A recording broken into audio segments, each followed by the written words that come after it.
하면 좋은 봄입니다. 그동안 잘 지내셨습니까? 반갑습니다. 이게 아침 인사입니다. 근데 초대교회 성도들은 주일날 때로 만날 때마다 하나님 앞에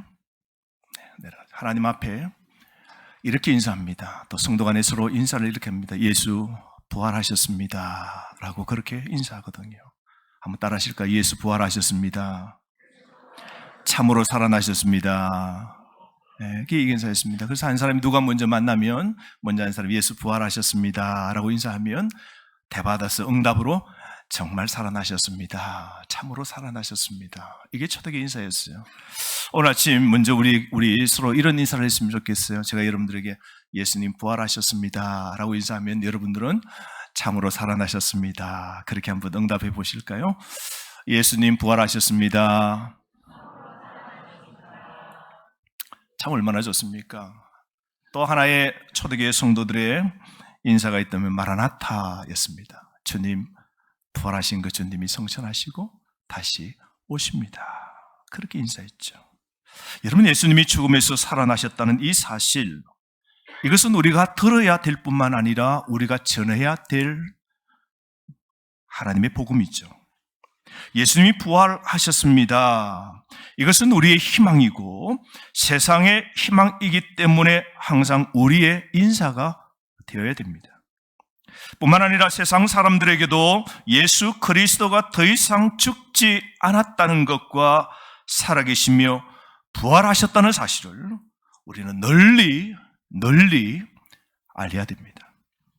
지난주 말씀대로 가족의 구원, 먼저 자녀들에게, 믿지 않는 아내에게 우리가 알려야 돼요. 예수 부활하셨다.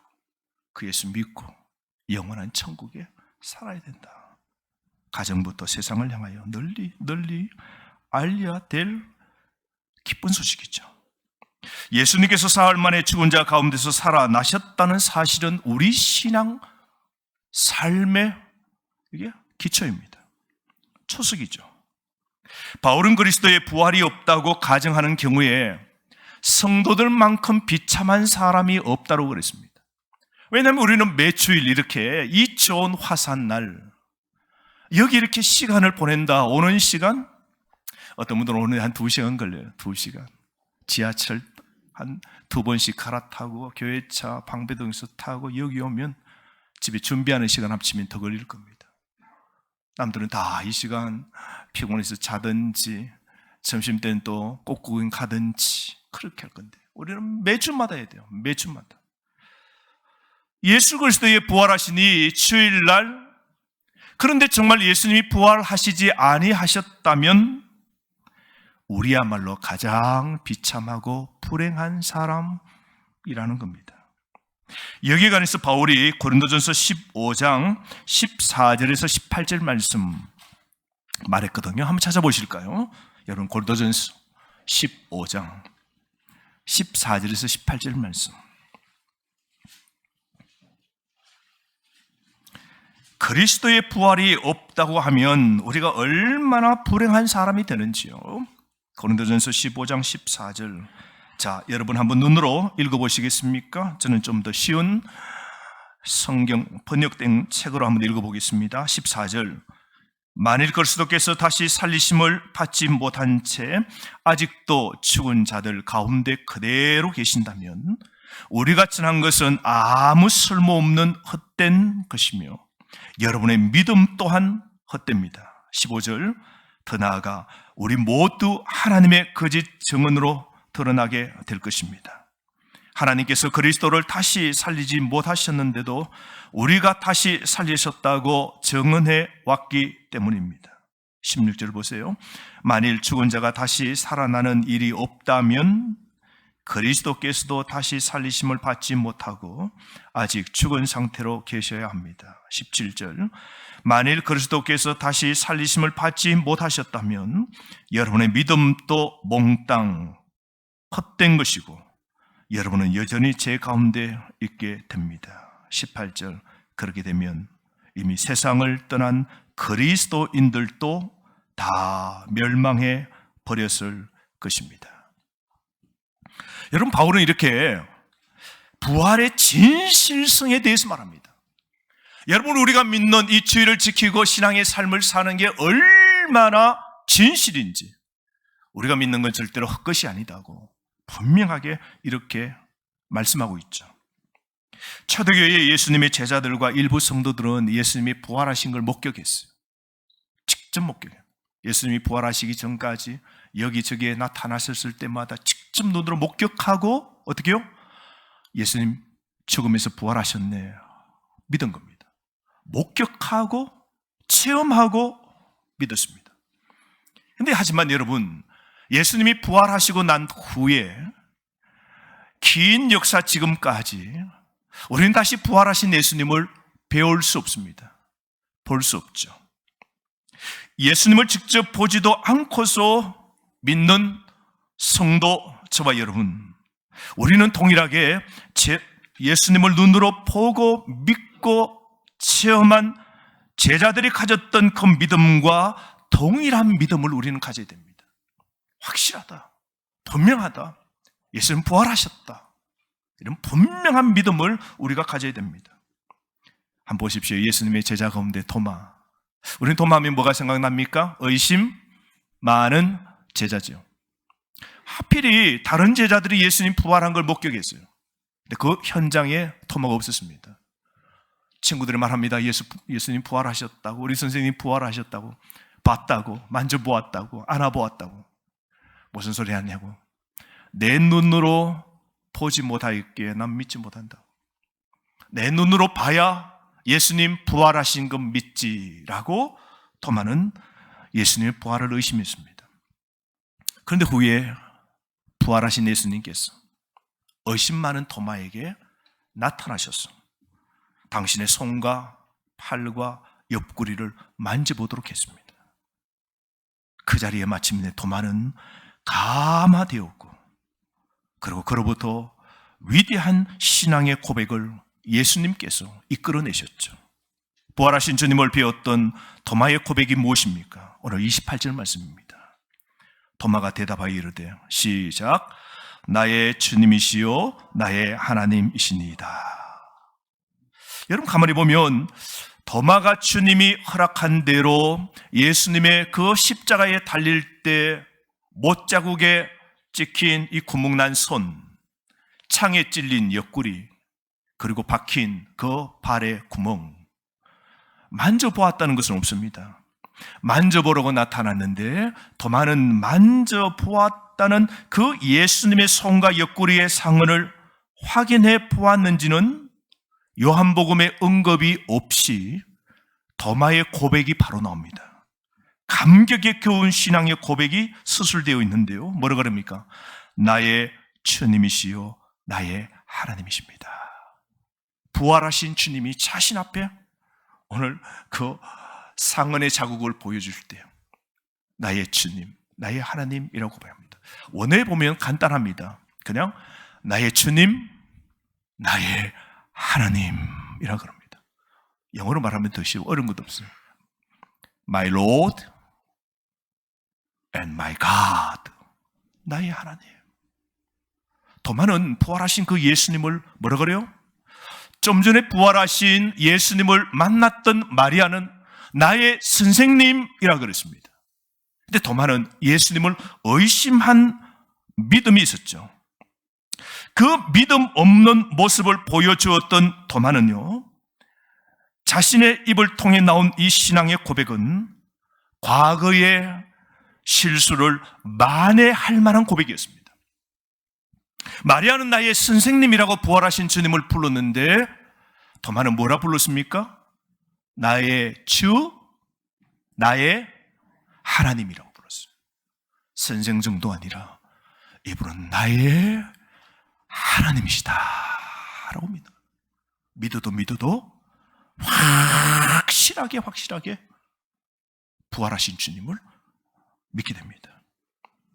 도마는 부활하신 예수님의 모습에서 생전의 주님을 재발견한 것이 아니라 그 예수님을 하나님으로 믿게 된 겁니다. 도마가 이런 놀라운 고백을 하자 예수님이 이어서 그에게 이렇게 말씀하십니다. 29절이죠. 함께 읽어보실까요? 시작. 예수께서 이르시되 너는 나를 본 거로 믿느냐? 보지 못하고 믿는 자들은 복되도다 하시니라.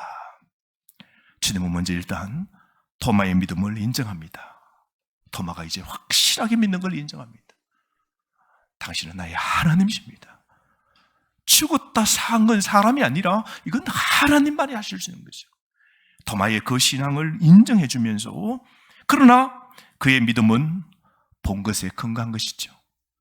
보았기에 이 고백이 나온 겁니다. 여러분, 주님이 바라는 바의 믿음은 우리 모두에게 바라는 바는 바로 믿음입니다. 주님이 바라는 바는 믿음이지만 그 믿음에 이르는 과정은 크게 두 가지입니다. 하나는 토마처럼 보아야만 믿는 형태, 이런 신앙입니다. 체험해봐야 예수님을 믿어요. 기적도 내가 눈에 봐야 하나님이 살아계심을 믿는 사람이 있어요. 일어나지 않는 일은 절대로 못 믿어요.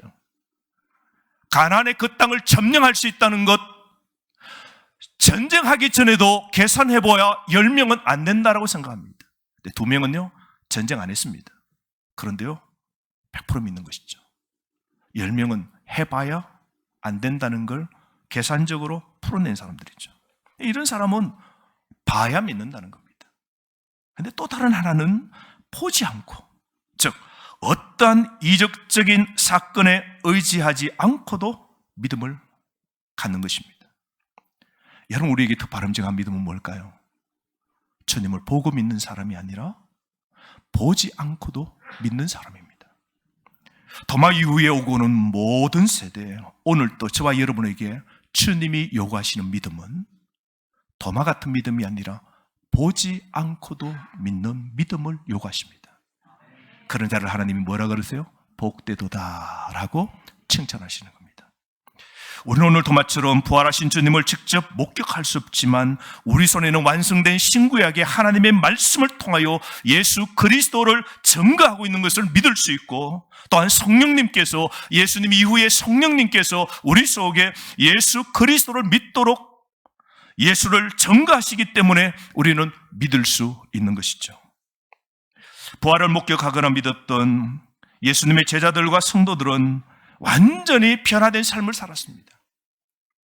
그들은 진리를 위하여서 기꺼이 죽고자 했습니다. 그들은 그래서 끔찍한 고문과 박해도 다 당했습니다. 예수님께서 부활하신 그것을 믿었던 사람들은 믿는다고 큰 상도 명예도 권세도 부자 되는 것도 주어지지 않았습니다.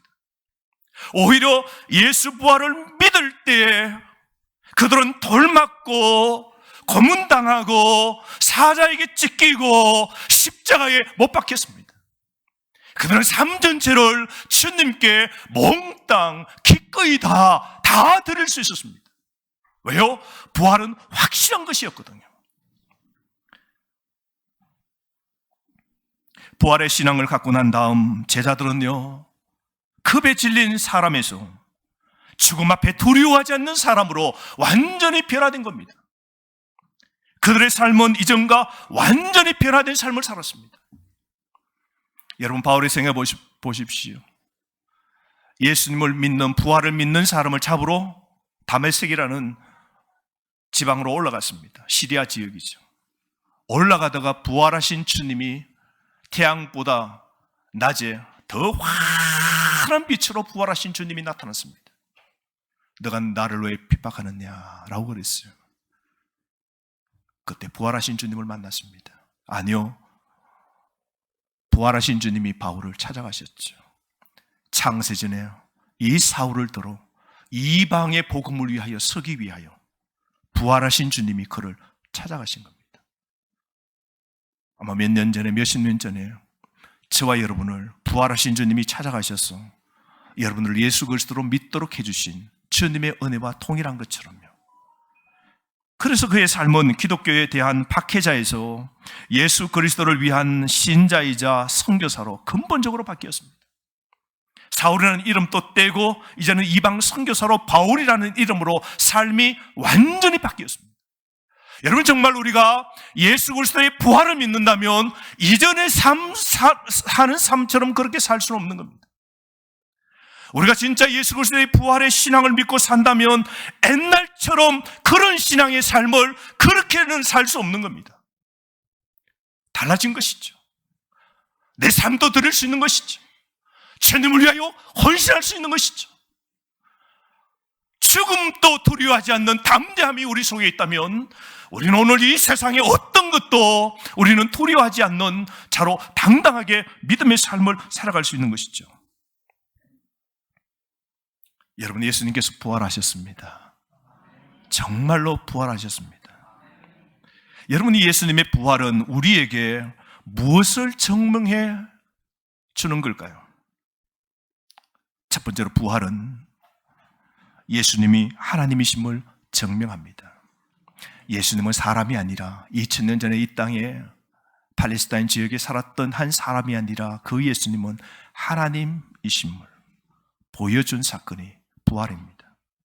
부활은 예수님의 삶과 죽음을 다스리는 권세를 가지고 있음을 증명하죠. 예수님이 생명의 권세를 가지신 것은 여러 곳에서 볼 수 있습니다. 사실 우리 예수님은 태초에 생명을 창조하신 분이십니다. 요한복음 1장, 여러분 우리가 지금 요한복음을 보고 있는데 오늘 아침이요, 요한복음 1장 보실까요? 1장 1절부터 여러분 그 서론이요, 요한복음 전체의 그 서론이지만 요한복음 특별히 1장 1절에서 4절은 이 간결한 문장 속에 예수님은 바로 하나님이심을 무게 있게 묘사하고 있는 부분입니다. 자, 함께 한번 1절부터 4절 요한복음 1장 읽어보실까요? 태초에 말씀이 계시니라. 이 말씀이 하나님과 함께 계셨으니 이 말씀은 곧 하나님이시라.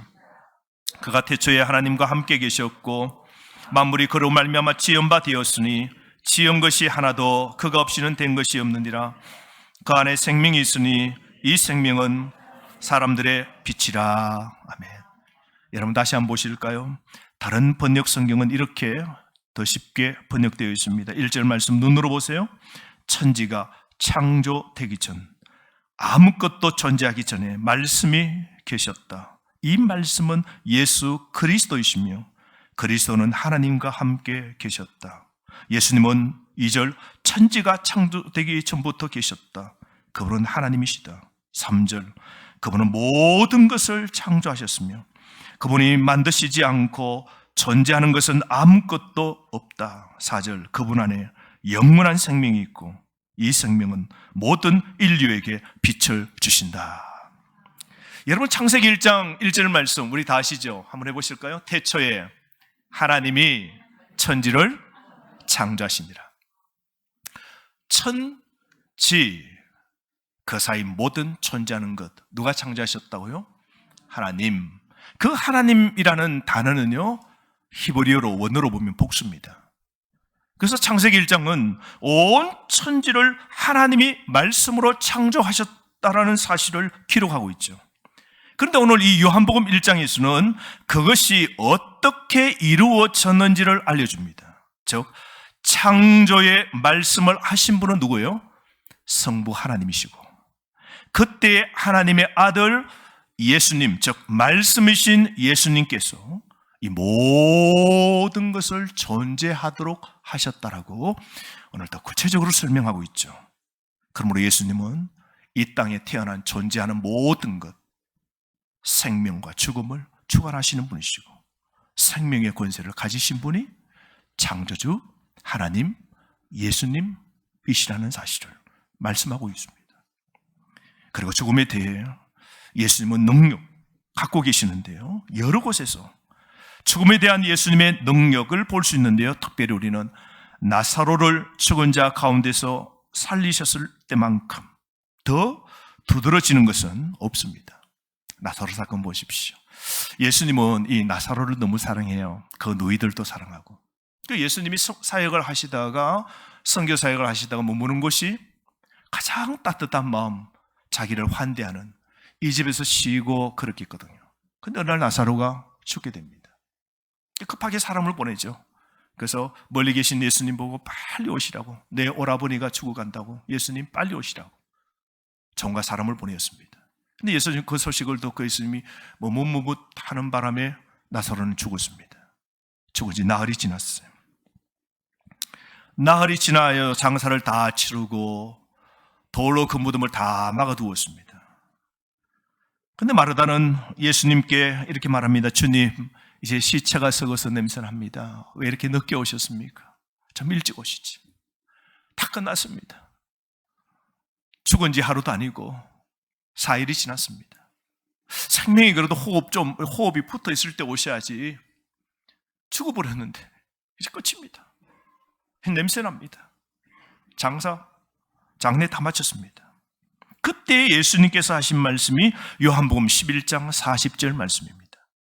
마르다야, 너가 믿으면 하나님의 영광을 보게 될 것이다 라고 내가 너에게 말하지 않았느냐. 마르다야, 너가 믿으면 하나님의 놀라운 영광을 보게 될 것이다. 근데 이 말씀을 하시기 일찍이 예수님께서 마르다에게 하신 말씀이 11장 25절입니다. 요한복음 11장 25절. 여러분 잘 아시는 말씀이죠. 함께 읽어봅시다. 시작.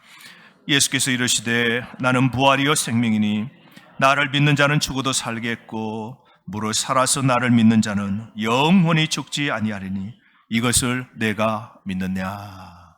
아멘. 보세요. 예수님이 이렇게 말씀했습니다. 마르다에게 나는 부활이요 생명이니 나를 믿는 자는 죽어도 살겠고 나를 믿는 자는 죽어도 살 것이다. 이걸 마리아에게 미리 말씀하셨어요. 그런데 마리아는 이걸 다 잊어버렸어요. 그래서 예수님 앞에서 뭐라 그래요? 내 오라버니 죽었습니다. 나흘이 되어서 냄새납니다. 썩었습니다. 끝입니다. 할 때 너가 믿으면 하나님의 영광을 본다는 것을 너가 듣지 못했느냐. 나는 부활이요 나는 생명이니 나를 믿는 자는 죽어도 살겠고 마르다야, 너가 믿으면 죽어도 사는 걸 보게 될 것이다. 그리고 예수님은 그 무덤에 가서 돌을 치우게 하시고 그 깜깜한 송장의 냄새가 확 드러나는 그곳을 향하여 마치 잠자는 사람을 깨우듯 사랑하는 사람을 조용하게 잠에서 확 놀래서 깨도록 하지 않고 그냥 편히 깰 수 있도록 나사로야 나오너라, 나사로야 나오너라 말씀하시는 순간 죽었던 나사로가 살아서 그 무덤에서 걸어 나왔지 않습니까? 여러분, 이처럼 예수님은 삶과 죽음을 다스리는 권세가 있으시고 생명의 권세를 쥐고 계십니다. 그러므로 예수님은 사람이 아니라 예수님은 생사를 주관하시는 하나님이셨습니다. 두 번째로 부활은 무엇입니까? 부활은 역사의 전환점입니다.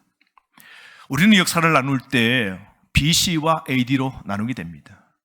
AD와 BC를 나누는 기준점은 예수님의 탄생입니다. 그래서 우리는 성탄절을 귀하게 여기죠. 그런데 여러분 생각해 보십시오. 예수님이 십자가에 죽으시고 끝났더라면 예수님의 탄생 큰 의미가 있을까요? 인류 모든 사람이 한번 태어나고 다 죽는 건 정해져 있습니다. 다 죽었어요. 우리도 죽을 겁니다. 그런데 예수님이 인류를 구원하시기 위하여 이 땅에 오셨다라고 그러는데 태어나셨는데 일하셨는데 죽으셨어요. 끝났습니다. 그렇다면 여러분 성탄절의 의미가 있을까요? 예수님이 부활하시지 아니하셨더라면 오늘 우리가 이 주일날 이렇게 예배 드리는 의미가 있을까요? 주일은 예수님이 부활하신 날입니다.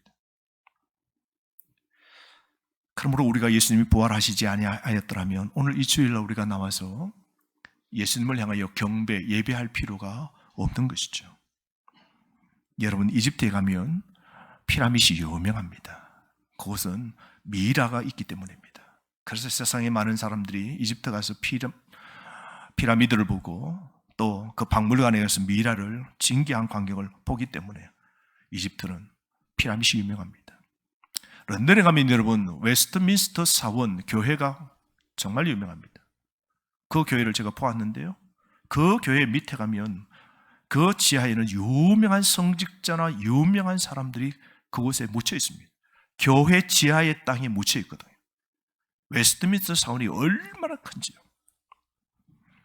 그래서 웨스트민스터 이 런던에 있는 사원은 꽤나 유명합니다.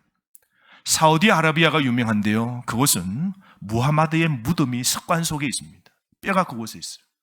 그래서 무슬림들은 이게 사우디아라비아에 가서 그곳을 찾아가는 것이 일생에 한 번의 소원이죠. 그래서 그 메카를 찾고 그 메카를 향하여 기도합니다. 동작동에 가면 현충원이 있습니다. 훌륭한 애국자들의 영예로운 안식처로 존경받죠.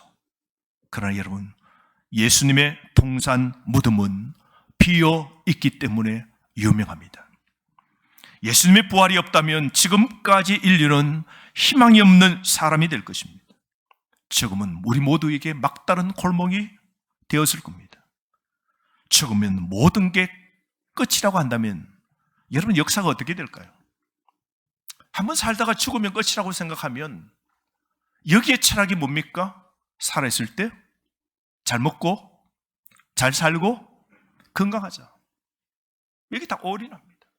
그래서 어떤 사람 보십시오. 요즘 뉴스에 끔찍한 게 젊은 사람 2사람이 잡혔죠. 남편을 가평에 강가에 그곳에 수영도 못하는데 남편을 물속에 넣고 하고는 보험금을 타기 위해서 알고 봤더니 조사했더니 과거도 그렇게 해서 보험금을 타고 팔칵대니까 공모했던 그 남자와 함께 있다가 이번에 잡힌 거 보십시오. 한 번 사는 거. 부모가 물려준 것도 없고 난 가난하게 살기는 싫어. 어쨌든 사람을 쳐서라도 빼앗아서 내가 돈을 채우고 한 번 사는 거 잘 살아야지. 부모 잘못 만나서 가난을 타고나고 한 번 사는 건 나 이렇게 살기 싫어. 죽으면 끝인데 한번 잘 살아야지. 얼마나 무서운 생각입니까? 인생의 목적도 없는 거예요. 먹고 마시고 즐거워하라. 내일 죽을 것이니 오늘이 다다라고 생각한다면 오늘 이 역사가, 이 세계가, 이 세상 사람이 어떻게 되겠습니까? 삶의 방향이 없는 것이죠. 나는 어디로 와서 어디로 가는지도 모릅니다. 죽음 이후를 모르는 것이죠. 생각도 하지 않습니다. 그래서 가능한 모든 것을 얻으려고 그랬죠. 더 모으려고 그럽니다. 죽으면 모든 게 끝나니까 살아있는 동안 어떻게 해요? 얻을 수 있는 모든 것을 얻으려고 그럽니다. 명예를 얻고 물질을 얻고 건강을 얻고 친구를 얻고 쾌락을 얻고 취미를 누리고 그렇게 살려고 합니다. 부활이 실제가 아니라면 죽어도 영원히 산다는 것을 우리가 믿지 않는다면 이 땅이 담이 됩니다. 모으고 얻고 여러분 재산을 늘리고 그렇게 살면 돼요.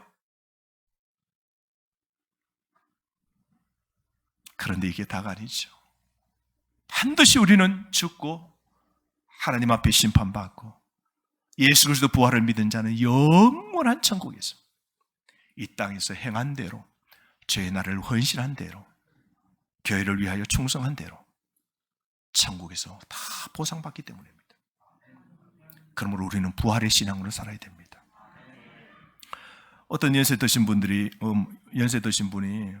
이제 꽃가게를 한 겁니다. 근데 꽃은 여러분 늘 웃잖아요. 빵긋 꽃이 웃잖아요. 꽃은 다 예쁘죠. 꽃가게에서 꽃을 파는데 너무 그 할머니가 너무 날마다 해맑은 모습이에요.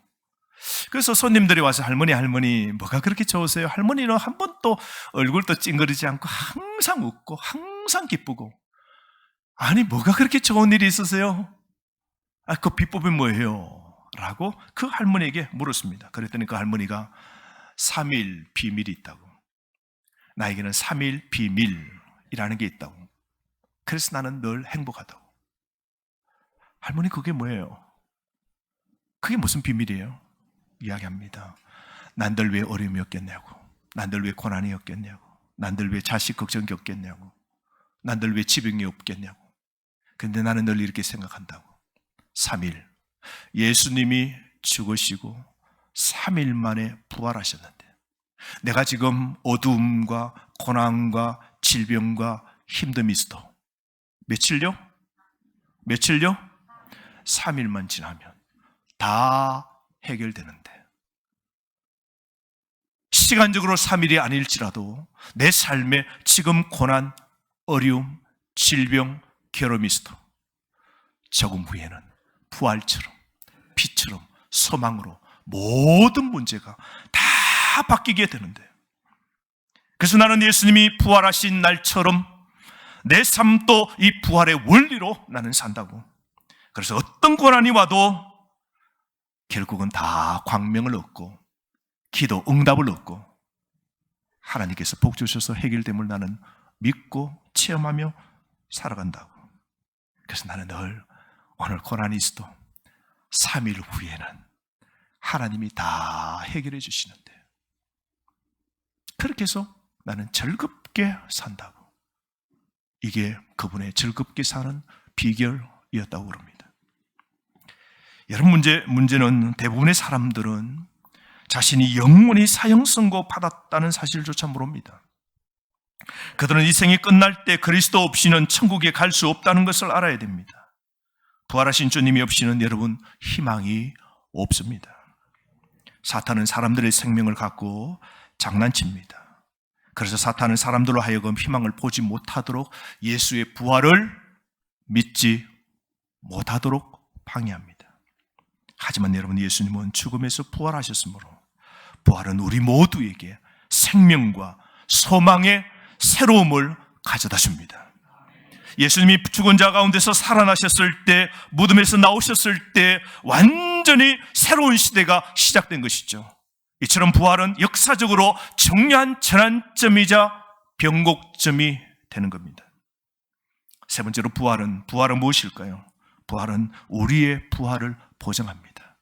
예수님의 부활은 우리도 부활할 것을 우리에게 보증해주는 역사적인 사건이었죠. 예수님께서 나사로의 부활에서 마르다에게 하신 말씀, 여러분 요한복음 11장 25절 26절 말씀, 예수께서 이르시되 나는 부활이요 생명이니 나를 믿는 자는 죽어도 살겠고 무릇 살아서 나를 믿는 자는 영원히 죽지 아니하리라. 이것을 너가 믿느냐? 기본적으로 여러분, 예수님은 자신이 부활이요 생명이시라는 말씀을 하신 겁니다. 그래서 우리가 영원히 살고 죽지 않고 오늘도 고난과 절망과 오늘 실패와 패배와 고통으로 끝나지 아니할 것을 믿을 수 있는 것은 예수 그리스도를 믿으라는 거죠. 부활하신 그리스도를 믿으면 죽지 않고 살아납니다. 절망에서 소망으로 일어서게 됩니다. 사망에서 영생으로 바뀌어지게 됩니다. 예수님을 믿어야 됨을 역설하고 있는 말씀이 바로 요한복음 11장 25절 26절 말씀이죠. 그러나 예수님께서는 이런 말씀을 한 번만 하신 게 아니죠. 예수님은 제자들에게 이 동일한 부활의 희망과 하늘에 대한 소망을 주도록 하기 위해서 요한복음 14장 1절에서 3절 말씀에도 말씀하셨습니다. 보십시오. 요한복음 14장 1절에서 3절 말씀 눈으로 한번 보십시오. 너희는 마음에 근심하지 마라. 하나님을 믿고 또 나를 믿으라. 2절 내 아버지 집에는 너희들이 있을 곳이 많이 있다. 만일 그렇지 않다면 내가 너희에게 이런 말을 하지 않았을 것이다. 나는 너희를 위하여 한 장소를 마련하러 간다. 그러므로 여러분, 이 지상에서의 삶이 끝날 때 우리가 절망할 필요가 없는 것은 우리 마음에 부활, 믿음이 있다면 우리는 구원받을 뿐만 아니라 영원한 예수님께서 준비하신 그 집, 그 천국으로 우리가 들어가게 된다는 겁니다. 저와 여러분, 우리의 부활도 확실한 겁니다. 그러므로 여러분, 오늘 대부분의 사람들은 길고 행복한 삶을 희망하지만 예수님께서는 훨씬 더 많은 것을 우리에게 제공하셨습니다. 오늘 예수 그리스도를 믿으면 영원히 삽니다. 예수 그리스도를 믿으면 오늘 희망의 심장이 오늘부터 박동합니다. 부활하신 주님이 내 문제 그것쯤이야 해결하시지 못하시겠습니까? 죽은 자도 살리시는 주님이 오늘 내 속에 계시고 그 주님을 부활의 신앙을 믿고 있는 오늘 우리는 이 영생의 이 약속을 붙잡는 자는 희망의 심장이 오늘 작동하는 것이죠. 우리가 믿을 때 우리는 영원한 사망에서 영생으로 옮겨가게 됩니다. 이제 죽음은 우리 생활의 조건에 변할 뿐입니다. 죽음은 끝이 아니라 죽음은 바뀌어지는 것이죠. 새로운 변화, 새로운 곳으로 들어가는 과정입니다. 따르실까요? 죽음은 안식입니다.